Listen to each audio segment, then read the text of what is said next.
Y aquí estamos ya dentro del Museo de Arte Contemporáneo de la ciudad de Santiago de Chile con justamente Jorge Quien. ¿Cómo estás, Jorge? Tantos años sin verte. Muy bien, sí. Hay que decir que Jorge vive hace ¿cuántos años ya en Buenos Aires? Desde el 2009. 2009, tanto tiempo, ¿ah? Así es, Oye, pasa el tiempo. este es el libro Los Sofistas, que es el origen de esta muestra, de esta exposición que vamos a recorrer hoy día exclusivamente para Viñetas del Fin del Mundo con Jorge. Jorge, hay gente que no te conoce, así que voy a leer aquí el breve currículum tuyo que aparece en Los Sofistas. Dice, Jorge Quien nació en Buenos Aires, efectivamente, en 1970, maquinista visual. Estudió comunicación visual en el Instituto Arcos y Bellas Artes en la Universidad Arcis de Smog City. Ha participado en diversas exposiciones y obtenido becas en Latinoamérica, Estados Unidos y Europa. En Argentina publicó los libros de historieta Humanillo y Planetoide. Y en Chile publicó Nada se pierde con vivir y Anoche. Vive y trabaja en la ciudad de la furia. Así es. Jorge, ¿cómo nace el proyecto de exponer acá la historieta Los Sofistas en el Museo de Arte Contemporáneo? El año pasado, no, el año antepasado, enviamos el proyecto al MAC. Yo le mostré a su directora, Francisca Bruñoli, el libro, que le gustó mucho, y ahí surgió la idea de hacer una muestra con materiales asociados al libro y con los originales Con los originales de la publicación. Con los originales de la publicación, con Hay todas que las decir, páginas. claro, que Los Sofistas fue publicado por Ril Editores en el año 2015. Sí, 2015. 2015. Ajá. Oye, y uno comienza la exposición, cuando ustedes vengan, van a darse la sorpresa, observen acá, en la contraportada del libro aparecen unas extrañas criaturas y un paisaje alienígena que ha sido trasladado acá Al volumen. al imaginario volumétrico, ¿no? Así es.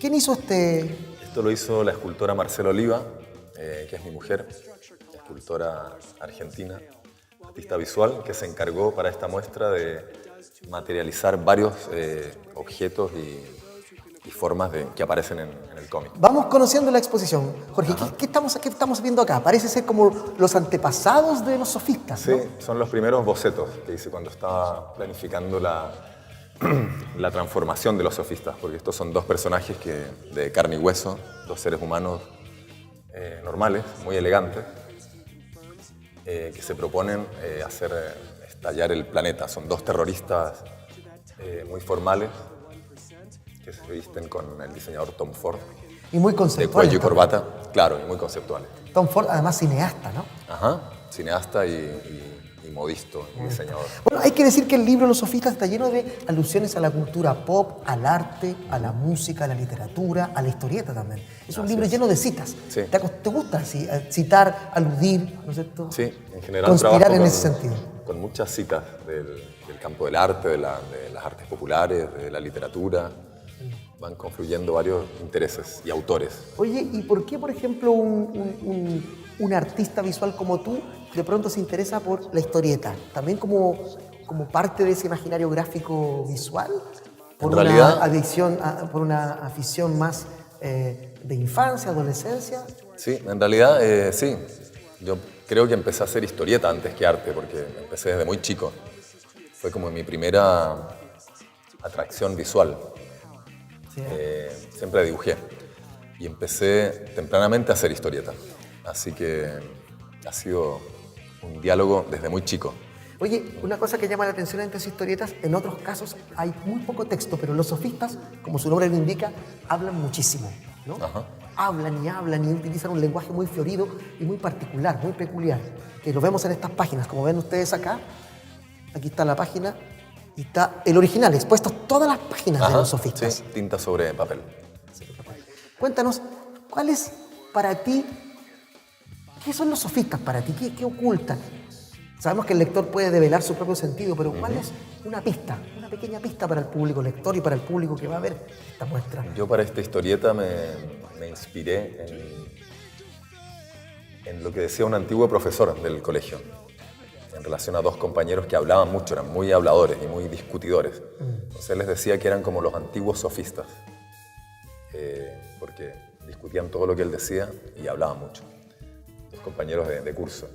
Así que apelé como a esa anécdota y utilicé el término sofista en el sentido de charlatán, que es como el significado popular de la palabra. Sí, pero en realidad tiene un origen más interesante, más erudito, porque los primeros sofistas de la antigua Grecia eran verdaderos profesores.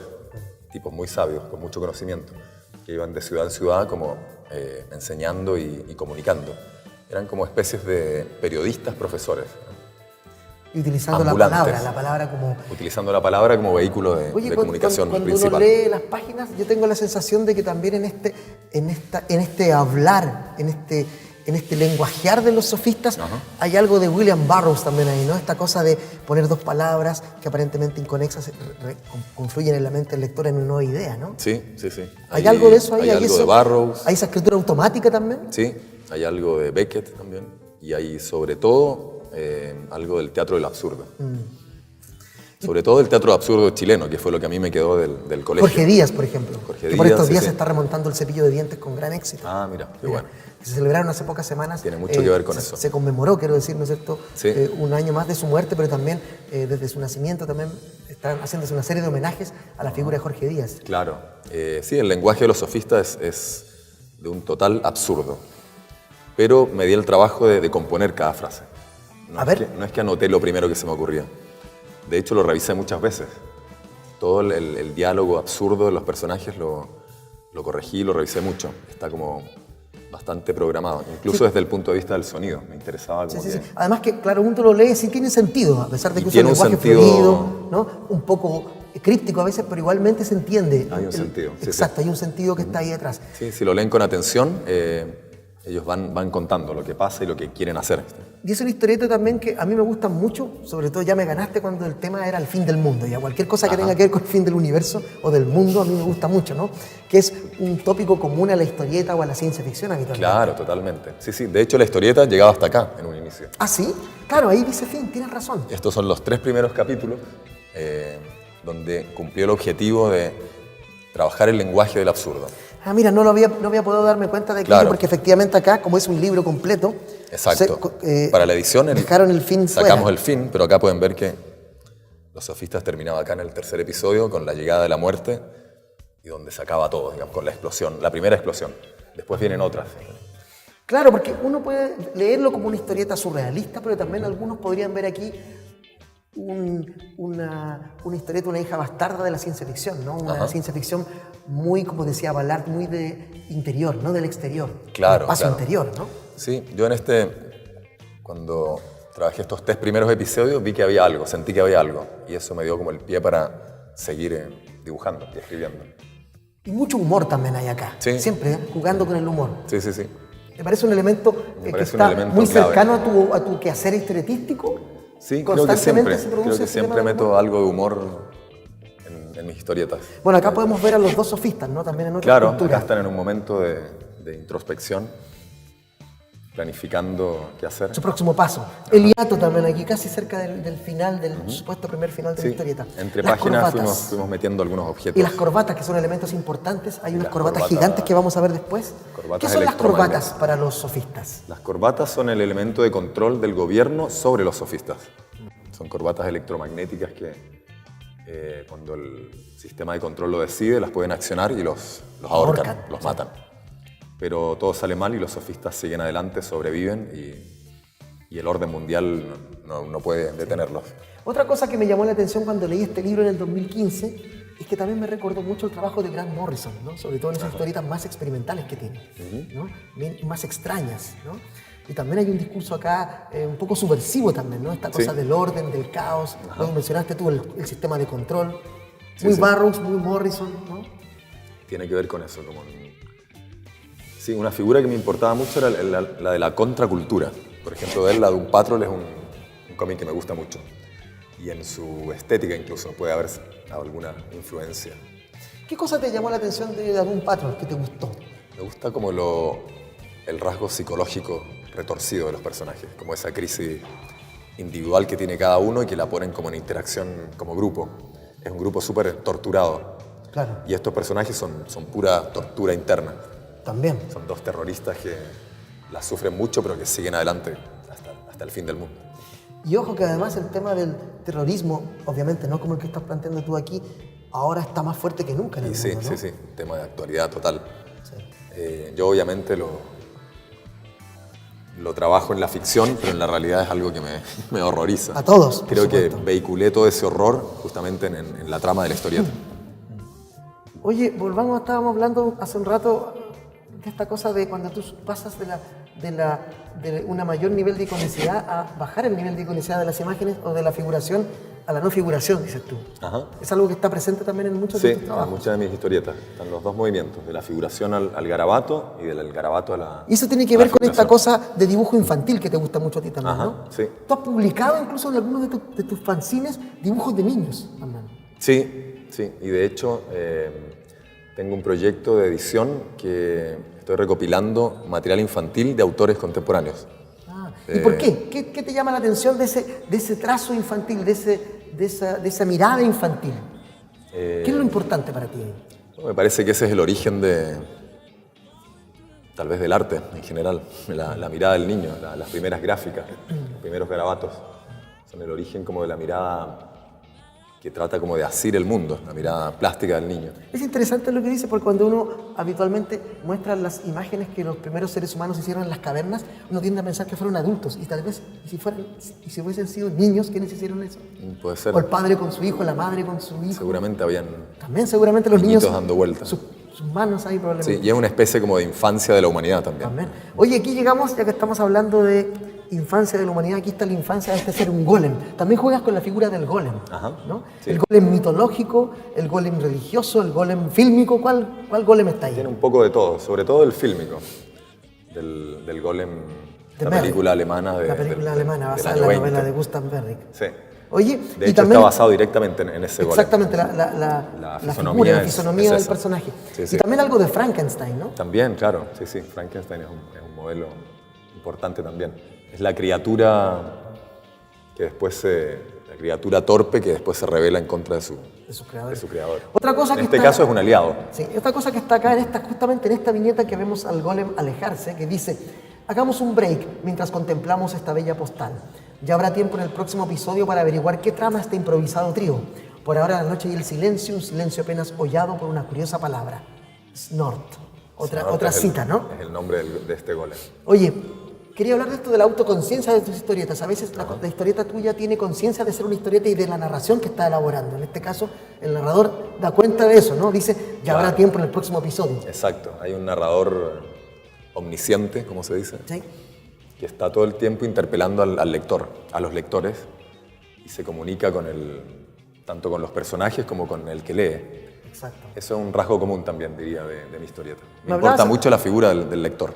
Cuando uno se va viendo con atención las páginas, tú siempre pones al comienzo el título del capítulo, tu firma y un año. Así es. Y los años se van desplazando. ¿Cuántos años fueron?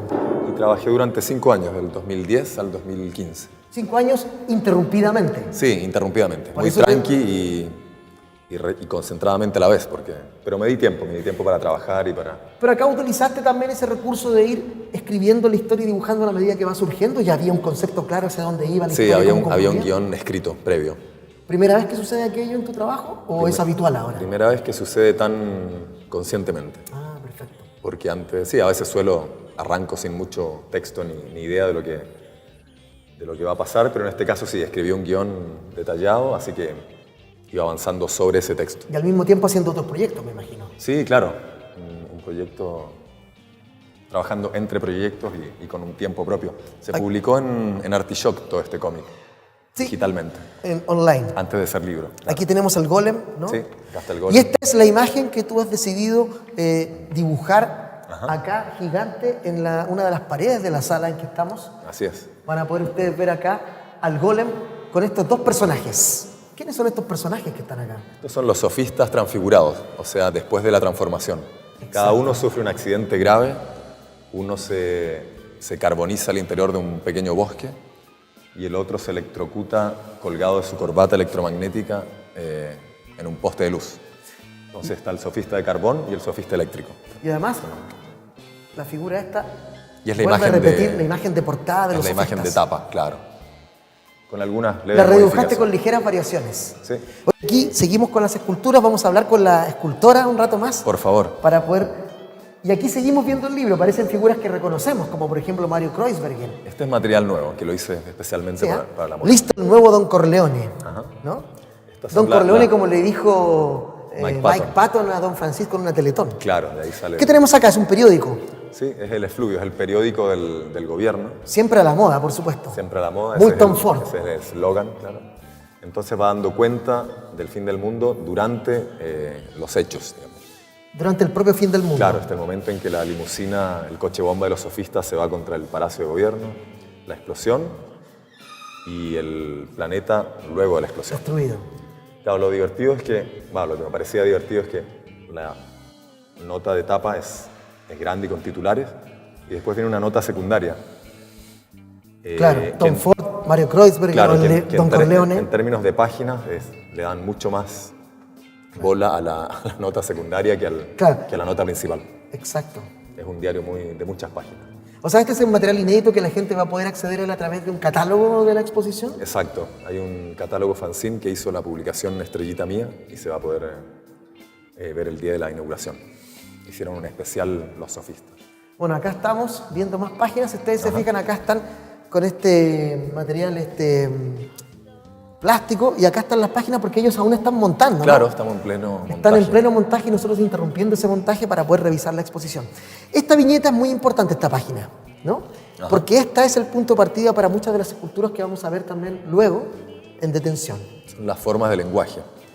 Las formas de lenguaje de estos personajes. Se proyectan a la atmósfera cuando los personajes hablan. O sea, el discurso se supone que es tan intenso, tan abigarrado que se materializa y genera estas formas que flotan en el aire. Sí, es un libro delirante, hay que decirlo, ¿eh? Y delirante. Por ejemplo, acá vemos uno de los personajes convertidos en una bombacha astral. Esta es la secretaria. O, como diríamos en Chile, un calzón. Sí, es la secretaria Tom Ford, la señorita Gertrudis. Exacto, a la que nunca vemos más que transfigurada. Exacto. Como dicen en Argentina, esta bombacha. Después de la explosión queda transfigurada y queda solo la bombachita flotando. Sí, dice, despidamos este episodio con la divina imagen de la señorita Gertrudis. Con su permiso, estimados sobrevivientes, yo me voy a a descansar, a descansar. Acá hay una cita también a ese programa de humor de los años 80, ¿no? Totalmente. La oficina del Happening con K. Sí. Y acá, extraterrestres, ¿no? Los extraterrestres probablemente esos hombres grises que se inauguran con la película de Spielberg. Totalmente. Y que después se toman todo el imaginario mundial y los extraterrestres son así ahora. Muy linda película, es interesante claro. Esa figura, que a ti te gusta mucho la ciencia ficción y los extraterrestres y todo eso, cómo las ideas de extraterrestres han ido cambiando a partir del cine. Recordemos que la gente cree que los extraterrestres son así, pero en el fondo son réplicas de lo que han visto en el cine o en la literatura de ciencia ficción. Claro, yo creo que en esta película se mostró por primera vez una imagen como más humanoide del extraterrestre, más cercana, más y aquí amable. podemos ver también el nivel de tu obsesión en esta viñeta, que me gusta mucho. Yo siempre cuando pongo imágenes tuyas en internet, me gusta mucho poner esta viñeta. Sí, ahí me en tu delirio, obsesión y tu obsesión. A trazar miles de rayitas. Y aquí, por supuesto, el hiato final, el fin del mundo, ¿no? Un silencio completo, 4 páginas. Ajá, un minuto de silencio. Un minuto de silencio. Acá vemos... En honor a todos los... Están montando acá, pero podemos ver las 2 grandes corbatas de los sofistas. Claro, estas son las corbatas electromagnéticas. Sí. Manufacturadas por una costurera amiga en Buenos Aires. ¿Volverán alguna vez a otro libro los sofistas? Por ahora no creo. ¿No? No. ¿Sientes que es una obra completamente cerrada? Sí, me parece que ahí cierra y me demandó mucha concentración y trabajo, así que me parece que está terminado. Sí, fin de mundo. Oye, vamos a dejar un poco a Jorge y vamos a hablar con la escultora ahora. ¿Les parece? Por favor. Marcela Oliva, ¿cómo estás? Muy bien. Oye, Marcela, tú has participado en esta exposición de los sofistas con estas formas, ¿no? Estas formas que has creado y que son parte un poco, como decía Jorge hace un rato, de estas otras formas que son parte de este lenguajear de los sofistas que va quedando en el espacio y que aparecen muchas múltiples viñetas de la historieta. Sí. ¿Cómo fue el trabajo de esto? Es un trabajo de adaptación libre de estas formas, ¿no? Sí, bueno, estas son las formas de lenguaje que emiten los sofistas, ¿no? Cuando conversan. Y lo que yo hice fue un proceso de encarnarlas en un volumen, ¿no? ¿Y de qué material hiciste estos volúmenes? Estos volúmenes están hechos de telgopor de alta densidad, que acá lo llaman plumavit, de alta densidad, tallado y después recubierto con capas de una resina acrílica, velo de vidrio y masillas epoxi y luego la pintura. O sea, es un poco el proceso técnico. Perfecto. ¿Y habitualmente tú has hecho esculturas con este material? ¿O es primera realmente vez que no es lo en más esto? común. Tengo un recorrido por diferentes técnicas en la escultura, partiendo de las técnicas tradicionales de la talla en piedra y madera y el modelado, que también hay piezas como la primera que vieron, que es una pieza modelada. Sí. Pero esta fue una exploración muy debida a este trabajo. ¿Y cómo llegaste a estas formas? ¿Casualmente se encontraban Bueno, las formas primero, o buscaste algunas formas? frente a la historieta fui eligiendo las que más me parecían plásticas y traducibles al volumen, e hice primero unos modelos a escala, luego de esos modelos elegimos con Jorge las que más nos O sea, tú me dices que interesaban. algunas de estas efectivamente aparecen, están perdidas. Están, hay que buscarlas y están. Atentamente, cuando tengan su libro pueden hacerlo. Están, y hay un par de infiltradas, A que ver. también son como citas. Muéstrame las infiltradas. Esta es una infiltrada. A ver, esta que que es está acá. una cita a una figura de un cuadro de Tarsila do Amaral, la pintora de la antropofagia brasilera. Ah, mira. Y esa es una idea que nos interesó con Jorge, porque en un momento las observábamos, las que iban surgiendo, y decíamos que tienen muy la forma en relación a las formas de la antropofagia brasilera. Mira. Es un concepto que yo creo que puede definir un poco, más allá del arte moderno de Brasil, la modernidad en general de Sudamérica, ¿no? Esta idea de que se digiere la influencia colonial, es decir, no se puede batallar o negar esa influencia Sino que colonial, hay que sino que se la integrarla, digiere, claro. pero esa digestión implica una inversión de las posiciones de poder, es decir, uno no es un lacayo influenciado, sino que uno devora Exacto. lo que recibe y da Y lugar a expele algo nuevo, o vota ¿no? o vomita o lo que sea una nueva obra. Creo que eso es un poco lo que hace Jorge con todas las referencias culturales en su Sí. historieta. Eso es lo que nos sigue pasando a los artistas contemporáneos, que en ese sentido seguimos siendo artistas de la modernidad. Y bueno, y a mí misma, en una versión mucho más pequeña, me pasó algo así. Yo de alguna forma digerí todo este También, material de de alguna la forma historieta de hiciste el mismo Jorge ejercicio con la obra. e hice una traducción que implicaba una creación a partir de esas imágenes. Claro, no hiciste una mera mímesis de lo que hacía Jorge, sino que hiciste tu propia No, obra a exacto. partir de algunas sugerencias. Es que Exacto. toda la traducción al volumen implica un montón de trabajo de construir lo que no está dicho en un dibujo que es un trazo de tinta. Sí. Ahora, tú siendo argentina, vienes de una tradición de historieta argentina muy poderosa. ¿Te gusta la historieta? ¿Lees? Tengo que confesar que no soy una lectora ¿Ya? especialmente Historieta, sí, sí. intensa de historieta. El estar junto a Jorge me abrió un mundo de nuevos autores, pero había leído lo más popular, lo que Ah, sí. todos hemos tenido. Pero a eso ya mano. es algo, por supuesto. Hay gente Sí, que por supuesto. jamás ha leído una historieta. Pero sí, soy un poco una extranjera acá. Una extranjera. Pero, que me estoy acostumbrando a un Sí, nuevo sí. país, en todo Eso. sentido. Oye, hablemos de alguna de tus otras trabajos acá, Esto ¿no? es una maqueta de Jorge. Ah, esta es Acá de Jorge. tendría que venir a hablar él nuevamente porque esto es un ensamble de figuras que hizo Ah, Jorge. pensé que la habías hecho tú. Vamos. La entonces otra mía que está acá es esta. Esta que habíamos visto anteriormente, que es... Ah, ¿no esta es la cierto? otra infiltrada. A ver. Hablando de... La que está ahí en el rincón. Sí, la forma tiene que ver con una escultura que hice hace un par de años, a la cual le tengo especial afecto por diversas razones y que... Una cita, una Y autocita. es una autocita y también está llevada a la morfología de las formas de Esa- lenguaje claro, de los sofistas, llevada y sintetizada. transfigurada al concepto Exacto, sofista. sí. Perfecto. Y esta otra que es, hablamos un poco que es la transcripción, no literal por cierto, de esta viñeta, de este dibujo de Jorge. Sí, es que una de las cosas que a mí me ha gustado mucho modelar en los últimos años son una suerte de topografías o paisajes sintetizados en un pequeño objeto, ¿no? Y entonces me hacía mucho sentido y me daba muchas ganas de concretar uno de los paisajes de los sofistas y elegimos este. Bueno, y ese es el resultado. El proceso de esta pieza es distinto, o sea, a partir tal cual de esa imagen que viste, Sí. la pieza está modelada en plastilina de escultura y luego pasada por un molde, que es un método bastante tradicional de la escultura, a un material plástico. Claro, esto podría ser, si obviamos quizás el rostro de esta criatura, este edificio que está ahí al centro, Sí. puede ser uno de esos landscapes surrealistas, ¿no? Sí, tiene mucho muy de eso. propios de- Es como un animal o una Claro. suerte de juguete fusionado con el paisaje. Exacto. Y con un juego de escalas donde las montañas son más pequeñas que la cabeza esta que asoma. O bien podría ser una imagen de alguna película de ciencia ficción de los años 60, tal vez, ¿no? Sardos, recordé, por ejemplo, ahí en algún momento, ¿no? Esa idea de la cabeza gigante que flota y que están estos paisajes alienígenas.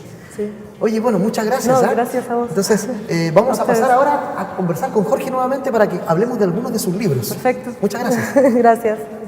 Jorge, traje aquí algunas de tus publicaciones, no todas. Ajá. Yo recuerdo ahora que tú tuviste una larga producción de fanzines antes de empezar a publicar libros de historietas. Hice algunos fanzines, sí. Muchos fanzines también de corte experimental. Ajá. ¿Recuerdas alguno hice- especial que te haya Lo primero que hice fue uno que gustado se mucho? llama Niños a tomar once. Lo hice a principios de los 2000. Y ahí metí material diverso. literatura, gráfica, historieta, artes visuales, dibujos de niños. Claro, al ser el primero como que garabatos. juntaste todas aquellas Claro, obsesiones y era las un tiraste de fanzine una de sola vez. muchas páginas anillado y de muy poquitas copias, así que andan algunos por ahí, pero fue lo primero que hice. Ah, no lo conozco ese. Exceptuando los que hice cuando chico. Cuando chico armaba mis siempre, revistitas. ¿eh? Revistitas siempre. Las fotocopiaba, las corcheteaba. Tengo algunas cosas, afortunadamente. Sí, la sensación que yo tengo cada vez que entrevisto gente es que quienes se dedican después realmente a hacer historietas son aquellos que hicieron cosas así como de pequeño, Ajá. que armaron su propia revista. También tienes esta obsesión con los superhéroes. Recuerdo Sí. una exposición tuya muy hermosa sobre los superhéroes, Sí, unos sí. cuadros que hiciste. Sí, sí, a mí De superhéroes como en trance, en tránsito, en problemas. Ajá, sí, me gusta mucho la figura y el género del superhéroe. De hecho, mi primera muestra individual se llama Nostalgia de la superpintura. Sí. Y son todos superhéroes atormentados, que le dan la espalda al espectador, que se derriten, O que ocultan su rostro. que se caen, que se tapan la cara, claro. Sí. Y refleja un momento de crisis personal en el sentido de que yo estaba egresado hace poco de la Escuela de Bellas Artes, era mi primera muestra y me interesó poner en conflicto mi pasión por la historieta, que en esa época, a mediados de los 90, todavía se veía con cierto recelo, al menos en la Escuela de Arte donde yo estudié, que la valoro mucho, pero me acuerdo que a mí me costaba decir que a mí me gustaba el cómic y que dibujaba historietas. Sí, para los más puristas de la historieta, por ejemplo, habrá que decirles que, bueno, ¿y por qué ahora Carlos Reyes entrevista a este tipo que viene de artes visuales? Hay que decir que Jorge ha publicado todas estas historietas. Estas son historietas. Es decir, historietas. no eres alguien que apareció ahora en la historieta y haciendo algo. No, eres un tipo que hace historieta, efectivamente. Llevo mucho tiempo trabajando, sí, desde chico te diría. Solo que empecé a publicar tardíamente. Sí. El año 2000, los primeros libros son del año 2007, libros como de historieta colectiva. Sí. El Ojo de Vidrio, creo Ojo que de fue Vidrio, lo- por ejemplo, que compartimos páginas ahí. Sí, sí, un muy lindo libro, un lindo proyecto Ese de Nicolás Pérez de de, Nico Arce Pérez y y de de Iván Pinto. Y de Iván Pinto. Sí. Sí.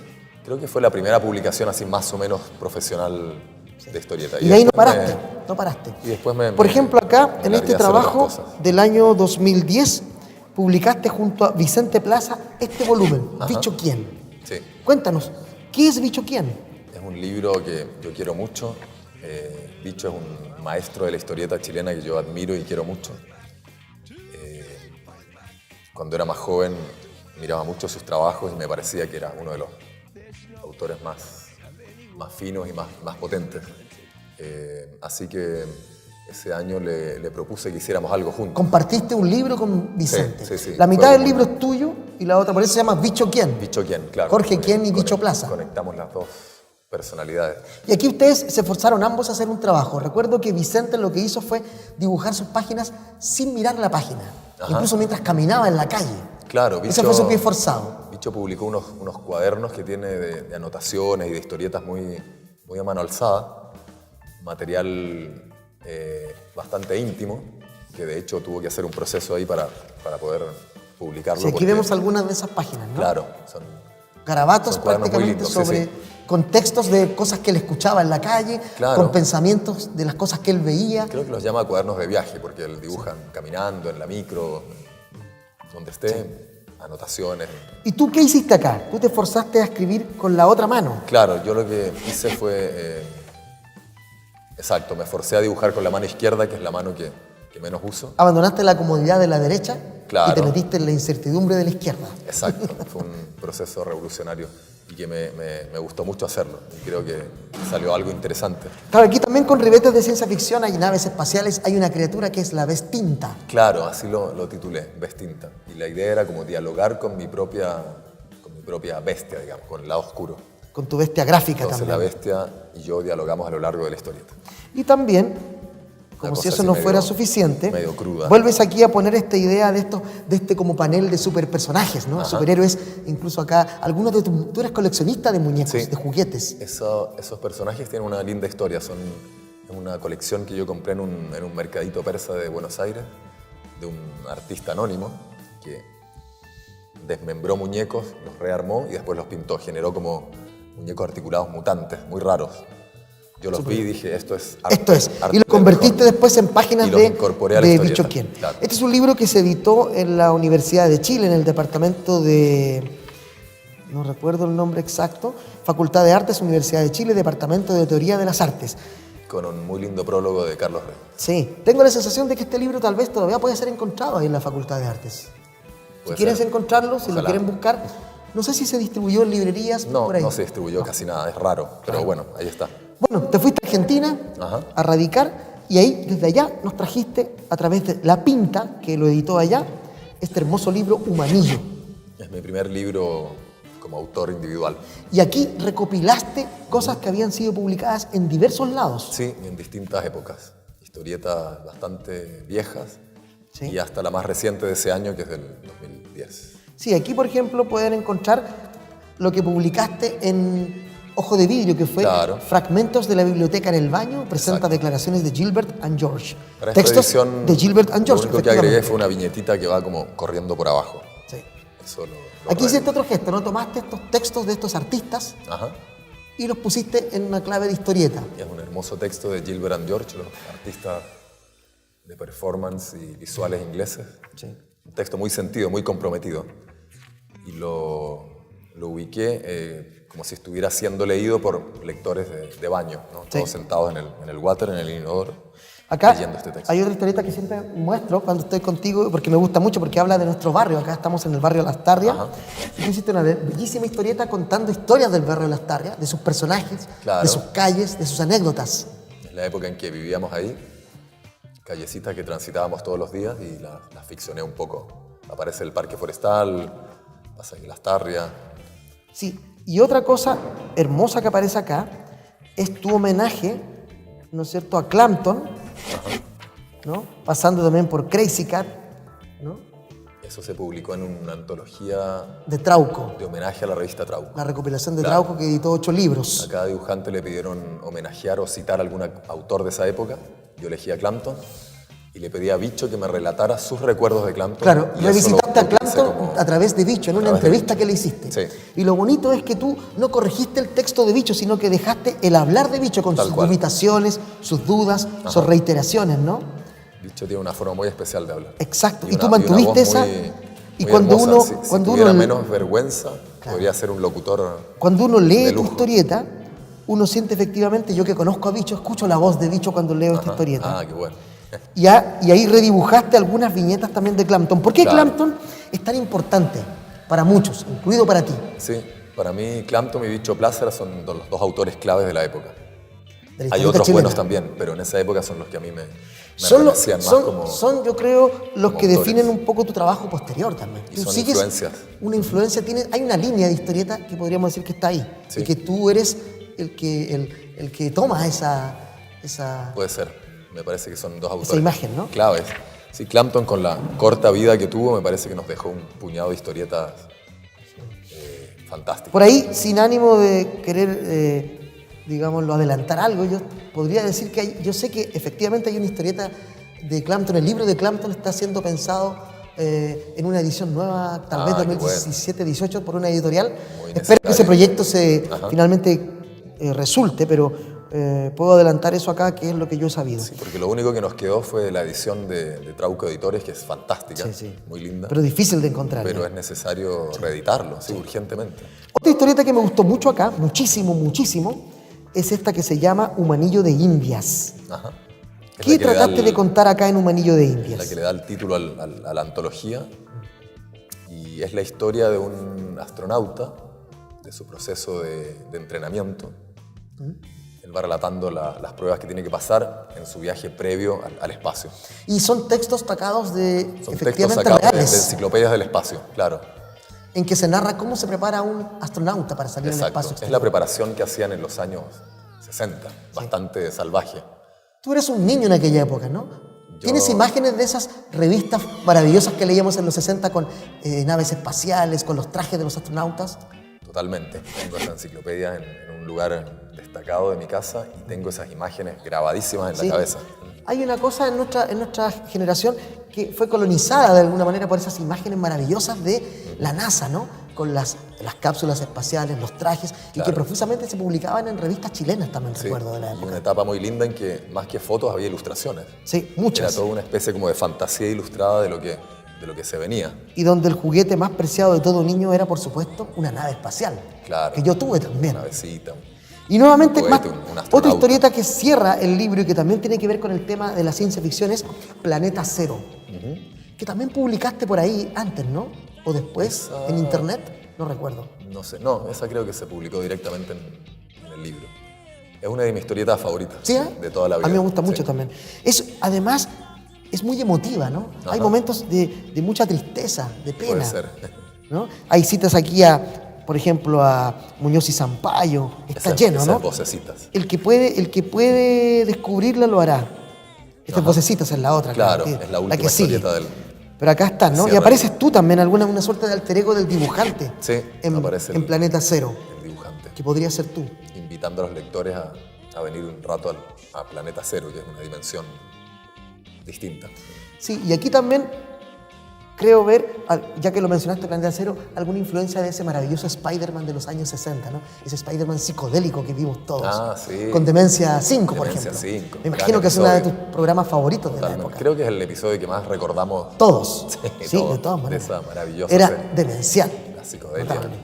Oye, luego, para Das Capital, tú hiciste una historieta, una novela gráfica, Nada se pierde con vivir, Ajá. basada en monólogos, textos, etcétera, de Enrique Lin y poemas, ¿no? Sí. Entrevistas aparecen. Son sus 3 monólogos. Son 3 monólogos largos de una narrativa Y ahí, por supuesto, Increíble. un redibujo que hiciste de la Claro. famosa foto de la Lin. foto de Álvaro Jope. Exacto. Sí, Lin es uno de mis autores A mí también es uno de favoritos. mis favoritos Poeta de increíble. poetas Y de todos los y tiempos. de muchos chilenos y a nivel mundial me parece que se le está reconociendo aceleradamente. Este fue un acercamiento distinto, ¿no? Al Sí. dibujo.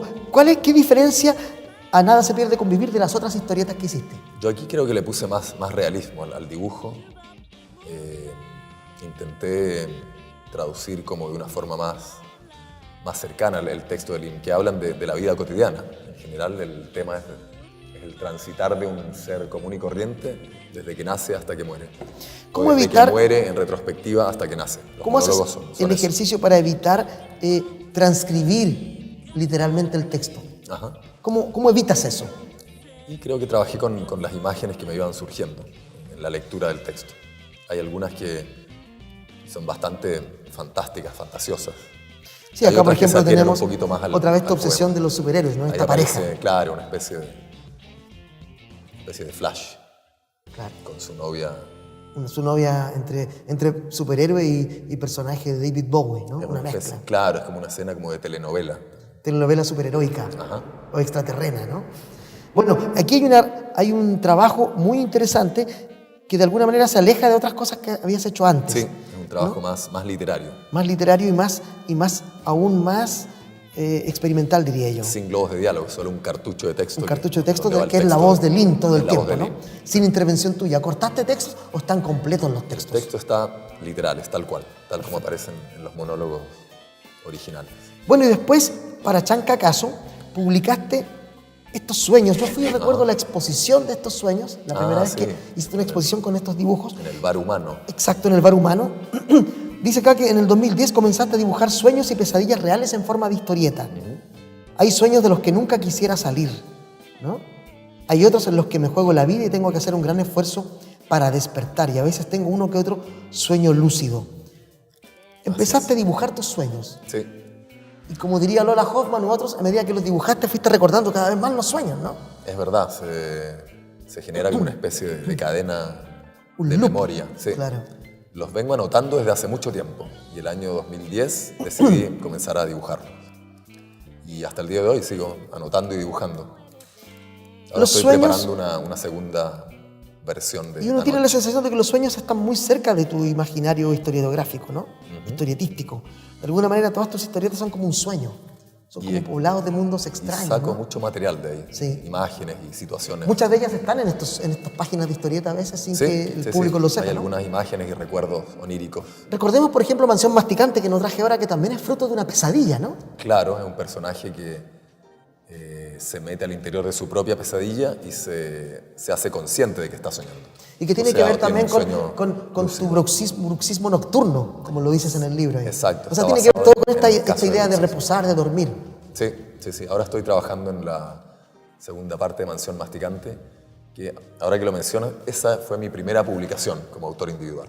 Exacto. Antes de Humanillo. Tienes razón. Acá en Chile. La Ese habíamos fue- olvidado. Y yo olvidé es traerla. tan chiquito y tan modesto que... Sí, a olvidé veces traerla. Se pierde en la biblioteca porque es una especie de revista. Claro, una especie de fanzine. Y tú me decías hace poco que estás continuando Mansión Masticante, pero online ahora. Sí, se está publicando la segunda parte en el sitio web de Chancacaso, de la editorial Chancacaso. Que siempre ha estado cercana a tu trabajo. Sí.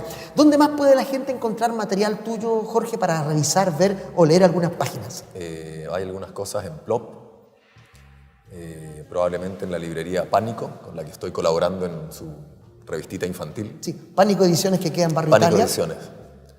Y en mi web, ¿tienes una web donde la Y en gente la pueda web visitar tu obra?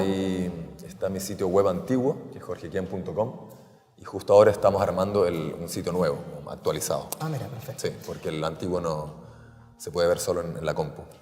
No, ya quedó medio obsoleto. Jorge, Pero bueno, hay ¿hasta cosas. cuándo la gente podrá visitar la exposición de los sofistas acá en el Museo de Arte Contemporáneo en Exposición. el Parque Forestal? Está abierta hasta el 27 de agosto. Claro, duran 2 meses. Perfecto. Van a tener harto tiempo entonces para revisar Sí. el material. Sí, Y sí. por lo que me contabas también acá en el museo, para quienes quieran, va a estar también a la venta disponible el volumen día, editado claro. por Ril de Los Sofistas. El día de la inauguración va a estar disponible en el mostrador del museo, a la venta, y después en algunas librerías va a Sí. seguir estando. Es decir, lo bonito de esto es que la gente va a poder venir a la exposición y si le gusta de verdad, va a poder leerla con calma en su casa después. No Claro, completamente, pero claro. al menos la historieta. No sé si se van a dar el tiempo de leer todo el cómic porque es medio ardua la lectura. Sí, Pero el que quiera, claro, se puede llevar el libro y verlo tranquilo en casa. en su casa. Jorge, te quiero agradecer esta larga conversación en que les hemos quitado tiempo en el último día de montaje, porque estamos a un par de días del lanzamiento oficial, de la inauguración oficial de la exposición. Así es. Hicimos un recorrido, creo, rápido, por cierto, por tu trabajo. completo. ¿no? Y invitamos a todos ustedes a que vengan, a todas ustedes a que vengan a la exposición, al museo, porque claro, la historieta no solo se circunscribe ahora a las revistas, Ajá. sino que también se abre al mundo del arte, Sí, sí. se expone. Es cierto que las páginas de historieta no están hechas tal vez para ser expuestas generalmente, pero esta es una ocasión especial y los invitamos a que se acerquen, ¿no? Totalmente. El museo se abre a la historieta y la historieta se abre al arte. Así es, sí. Para mí es súper gratificante porque yo cuando empecé a exponer en este museo a fines de los 90, estaba en una etapa en que hacía instalaciones medio pobres, con objetos bastante precarios.